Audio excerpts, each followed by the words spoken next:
데이터 분석과 함께하는 공모주 투자 당장TV입니다. 오늘은 5월 2주차에 청약에 예정되어 있는 공모주 중에서 놓쳐서는 안 되는 공모주가 무엇일지 같이 찾아보도록 하겠습니다.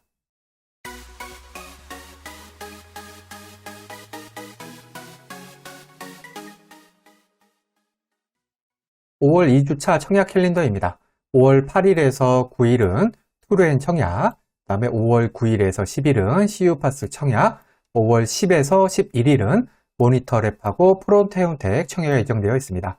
투르엔 환불금으로 모니터랩하고 프로테움텍 청약이 가능합니다. 투르엔하고 CUBAS 이렇게 청약이 겹치고 CUBAS하고 모니터랩, 프로테움텍 이렇게 세 종목이 청약이 겹칩니다. 이 청약 일정은 언제든지 변경이 될 수가 있고요. 변경이 되는 경우에는 제 유튜브 커뮤니티 채널을 통해서 안내해 드리도록 하겠습니다. 청약 종목 리스트부터 간단히 살펴보겠습니다. 투르엔은 AI 감시 카메라 업체고요. 청약증권사는 미래에셋증권, CUBAS는 AI 얼굴인식 전문기업으로 신한 SK 신영증권이 청약증권사, 모니터랩은 웹 방화벽 소프트웨어 기업으로 미래에셋증권, 프로테움텍은 진단키트 전문기업으로 키움증권이 청약증권사입니다. 공모가는 공모가 밴드 상단 기준으로 각각 12,000원, 23,200원, 9,800원, 9,000원 되겠습니다. 먼저 업종부터 비교를 해보겠습니다. 투르엔 같은 경우에는 AI 감시 카메라 업체로 최근 3년간 매출액 연평균 성장률이 8.4%를 기록하는 등 준수한 실적을 보여주고 있고요. CUBAS는 AI 얼굴인식 전문기업으로 공항의 자동 출입구 심사대나 정부 4대 청사, 국가정보자원관리원 같은 국가 주요 시설에 다양한 인공지능 시스템을 공급 중에 있습니다. 모니터랩은 국내 웹 방화벽 1위 기업이거든요. 그래서 질병관리청 등 공공기관, 그 다음에 대기업을 포함해서 한 500개 정도나 되는 고객사를 확보하고 있습니다. 마지막으로 프로테움텍은 진단키트 전문기업으로 세계 최다 알레르기 다중검사 진단키트를 생산 중에 있고요. 국내 시장 점유율이 무려 40%, 그 다음에 매출액 중에서 해외 매출액 비중이 40%를 기록을 하고 있습니다. 업종으로는 투르엔, CUBAS, 모니터랩이 AI, 그 다음에 웹 보안 테마로 문안을 보이고요. 진단키트 업종인 프로테움텍은 딱히 좋지는 않은 것 같습니다. 그러면 공모가를 한 종목씩 살펴보겠습니다. 투르엔의 공모가는 밴드 상단 기준으로 12,000원이고요. 할인율을 적용한 PER이 17.29배가 됩니다. 투르엔 같은 경우에는 최근 상장한 기업 중에서 유사 업종의 회사가 없거든요. 다만 증권신고서에서 공모가 산정을 위해 선정한 비교회사들 중에서 적정한 비교회사만 남겨서 한번 평균을 내보면 17.725배가 나옵니다. 이 얘기는 뭐냐면 투르엔의 17.29배가 딱 적정 공모가라는 거죠. 적정 공모가라는 그 가격이 제 가격이라는 뜻이잖아요. 따라서 높은 수익을 주기에는 다소 애매하다고 할 수가 있겠습니다. 따라서 제 평가는 보통 되겠습니다. CUBAS는 공모가 밴드 상단이 23,200원이고요. 국내 상장 업체고 할인율 적용 PER이 21.01배입니다.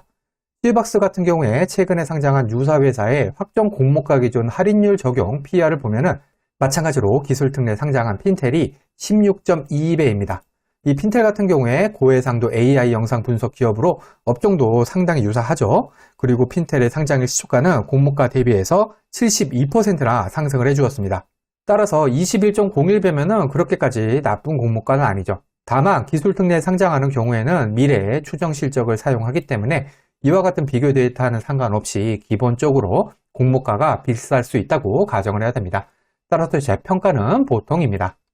모니터랩도 기술특례 상장하고요. 할인율 적용 PER이 18.55배입니다. 최근에 상장한 유사 회사들의 PER을 보면은 마찬가지로 기술특례 상장한 센즈랩이 22.79배, 그 다음에 기술특례 상장한 오브젠이 11.43배를 기록을 했고 두 종목 모두 시초가 상한가를 기록을 했습니다. 대충 보면은 센즈랩하고 오브젠 한 중간 정도 PER이잖아요. 그래서 나쁘지 않은 PER이라고 생각이 되긴 하지만 마찬가지로 기술특례 상장이기 때문에 공모가가 기본적으로 비쌀 수도 있다. 이거 가정을 해야 됩니다. 제 평가는 보통에서 좋음입니다.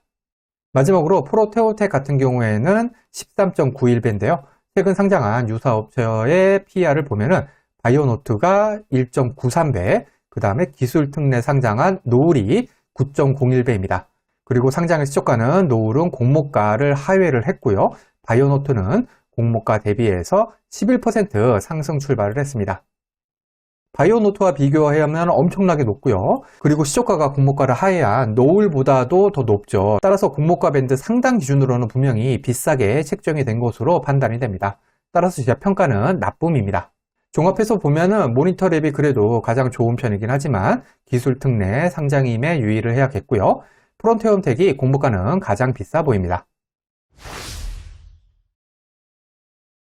공모 규모입니다. 공모 규모는 클수록 배정 금액이 많을 수가 있기 때문에 수익 측면에서 유리합니다. 공모 규모가 300억, 348억, 196억, 180억으로 공모 규모는 CU박스가 가장 크고 코스닥 중형주급이라고 할 수가 있겠습니다. 구주 매출 비율입니다. 구주 매출이 있다는 것은 공모 금액이 회사가 아니라 기존 주주, 즉 구주에게 돌아간다는 것으로 공모주로서는 마이너스 요인입니다. 다행히도 4종목 모두 구주 매출이 없다는 장점이 있습니다. 특이사항입니다. 특이사항에는 특례상장, 코넥스 이정상장, 환매 청구권 등이 있는데요. 이 중에서 특례상장하고 코넥스 이정상장은 마이너스 요인이고요. 환매 청구권은 플러스 요인 되겠습니다. CU박스, 모니터랩, 프로테움텍 이렇게 세 종목이 기술 특례 상장이고요. 프로테움텍 같은 경우에는 코넥스 이전 상장 기업이기까지 합니다. 상장일 유통하는 금액입니다. 이 데이터는 기간 수혜 즉 전 기준이고요. 유통하는 물량은 적을수록 상장일 수급 측면에서 유리합니다. 22년 11월 이후 상장한 종목들의 평균 기존 주주 유통하는 금액이 187억, 12%, 총 유통하는 금액이 454억, 30%였습니다. 먼저 모니터랩을 보시면은 105억 9%, 299억, 25%로 평균보다 좋고요. 특히 금액은 매우 적은 것을 알 수 있죠. 이에 반해서 CU박스는 803억, 1134억으로 금액 자체가 조금 많습니다. 특히 총 유통하는 금액이 1000억이 넘어가는 수준으로 부담스럽기는 합니다. 뚜루에는 평균보다 조금 높은 수준이고요. 프로테움텍은 비율은 상당히 높지만 그래도 금액 자체는 조금 많은 편입니다. 따라서 제 종합적인 평가는 뚜루에는 보통인 편, CU박스는 나쁨에서 매우 나쁨인 편, 모니터랩은 매우 좋은 편, 마지막으로 프로테움텍은 나쁨으로 평가를 하고 싶습니다. 청약 금액을 살펴보겠습니다. 청약 금액에서 볼 부분은 환불일인데요. 이 환불일이 길수록 대출이자 부담이 크기 때문에 별로가 되겠습니다. 환불일은 투루엔하고 CU박스가 2일로 짧고요. 모니터랩하고 프로테움텍은 환불일이 4일이기 때문에 비례까지 청약하는 경우에는 대출이자 부담이 크다는 단점이 있습니다. 최소 청약 주식수가 10주, 50주, 10주, 20주가 되고요. 여기 균등만 청약하기 위한 최소 청약 금액 정리해 두었습니다. CU박스 같은 경우에는 최소 청약이 50주이기 때문에 균등만 하려고 해도 무려 58만 원이나 필요하네요. 그러면 어떤 종목에 관심을 가져야 할지 생각해 보겠습니다. 5월 2주차에는 4종목의 청약이 예정되어 있고요. 청약이 겹치는 종목들이 많다 보니까 선택과 집중이 필요한 청약 주간이라고 보시면 되겠습니다. 일단 기술 특례 상장이긴 하지만 공모가하고 유통하는 물량이 좋아 보이는 모니터랩에 우선 관심을 가져보면 좋을 것 같습니다. 뚜루엔도 요즘 좋은 AI 테마를 탈 수 있다는 점에서 관심 종목이 되겠고요. CU박스하고 프로테움텍 같은 경우에는 기술 특례라는 단점이 있고 유통하는 물량도 많아서 상장일 수급 측면에서 불리합니다. 특히 CU박스는 총 유통하는 물량이 1000억을 넘기기에 상당히 부담스럽습니다. 프로테움텍은 또 제가 제일 싫어하는 3종 세트인 바이오 업종에다가 코넥스 이전 상장, 기술 특례 상장하는 기업입니다. 4월 28일 현재 기준으로 코넥스 시장 주가가 7,810원으로 공모가 밴드 상단인 9,000원보다 상당히 낮죠. 통상 코넥스 이전 상장하는 종목의 상장일 시초가는 상장 전날 코넥스 시장 종가보다 낮게 형성이 되는 경향이 있는 것을 감안을 할 때 지금보다 코넥스 시장 주가가 많이 올라주거나 아니면은 공모가가 밴드 하단 미만으로 확정이 되어야지 청약할 만한 종목이 되겠습니다. 다만 기본적으로 시장 점유율이 높은 기업이기 때문에 공모가가 밴드 하단을 하회해서 결정이 되고 코넥스 시장에서 좀만 힘을 내준다면 충분히 지켜볼 만한 종목으로 보입니다. 마지막으로 청약증권사 살펴보겠습니다. 5월 2주차에 청약이 예정되어 있는 종목들을 청약하기 위해서는 미래, 신한, SK, 신영, 그 다음에 키움증권 이렇게 5개 증권사 계좌를 가지고 계셔야 되는데요.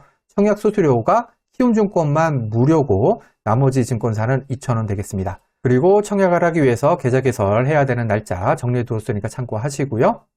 청약 한도도 일반 기준으로 다음과 같습니다. CU박스는 신한, SK, 신영 이렇게 3개 증권사에서 청약이 가능하지만 신한의 80%, SK하고 신영에 각각 10%만 배정이 되어 있는 점 감안을 하시고요. 그리고 미래에셋증권 계좌가 있다면은 투레인하고 모니터랩 두 종목 청약이 가능하니까 가능하면은 우선 만들어 두면 좋겠습니다.